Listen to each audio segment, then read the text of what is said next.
நம்ம running shoe select பண்ணுறதுல size பார்ப்போம், ஃபுட்டோட சைஸ் பார்ப்போம், கலர் பார்ப்போம், பிராண்டு பார்ப்போம், நம்மள்ட்ட இருக்கிற பட்ஜெட்டை பார்ப்போம். இதை தவிர்த்து என்ன முக்கியமான ஒரு விஷயம் பார்க்கணும் அப்படின்னா ட்ராப் சைஸ்னு ஒரு மேட்டர் இருக்குது. அது எப்படி பார்க்குறது அப்படின்றத சொல்கிறேன் நான்.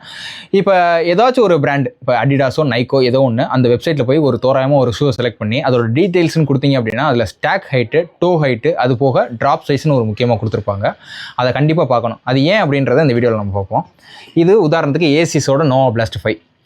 இதோட மேக்ஸிமம் ஹீலோட ஹைட் இருக்குல்ல, இந்த ஹீல் இருக்குல்ல, இதோட மேக்ஸிமம் ஹைட் தான் வந்து ஸ்டாக் ஹைட்டுன்னு சொல்லுவாங்க. இதோட சைஸ் வந்து ஒரு 40 mm எக்ஸாம்பிளுக்கு எடுத்துக்கிடுவோம். இது டோ, இதோட டோவோட மேக்ஸிமம் ஹைட் தான் வந்து டோ ஹைட்டுன்னு சொல்லுவாங்க. இது வந்து 30 mm எடுத்துக்கிடுவோம். இப்போ 40 - 30 stack height minus toe height போட்டோம் அப்படின்னா ட்ராப் சைஸ் கிடச்சிரும். அதான் 10 mm.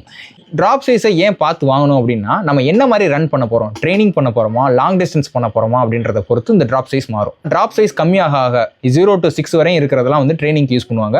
இப்போ 0லாம் நீங்கள் பார்த்தீங்க அப்படின்னா நடுவில் ஃபோமே இருக்காது. கிரவுண்டுக்கும் ஃபுட்டுக்கும் அப்படியே டைரக்ட் கான்டாக்ட் இருக்க மாதிரி இருக்கும். அப்படியே வச்ச உடனே நம்ம எடுத்துகிட்டு ஓடுற மாதிரி இருக்கும். ஸோ 0 to 6 வரையும் ட்ரைனிங்க்கு நல்லா இருக்கும். இப்போ 6 தான் வந்து ப்ரிஃபரபிள். 400, 1000 இந்த மாதிரி விஷயம்லாம் நீங்கள் யூஸ் பண்ணுறதுக்கு 6 நல்லாவே இருக்கும். இதுக்கப்புறம் 7, 8, 9, 10, 11 இது வரையும் போகிறது எல்லாமே வந்து லாங் டிஸ்டன்ஸ் போகிறதுக்கு மிட் ஃபுட்டில் பிளேஸ் பண்ணி டோவில் பவர் எடுத்து நீயை ஓவர் யூஸ் பண்ணுவாங்க. அப்படி பண்ணும்போது அந்த நீயை ப்ரொடெக்ட் பண்ணுறதுக்காக அதிகமான ஃபோம் டென்சிட்டி அதிகமாக இருக்கும். ஸோ இதை பொறுத்து தான் வந்து ஒரு ஷூவோட ட்ராப் சைஸ் மாறுது.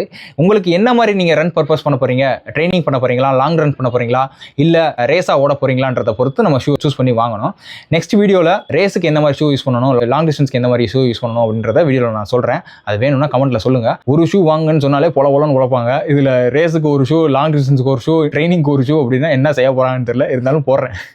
இதில் ஏதாவது ஒன்றுனாலே ஒன்றுக்கு போகிற அளவுக்கு அடிப்பாங்க, 3ன்னா மோஷன் போகிற அளவுக்கு அடிப்பாங்களே.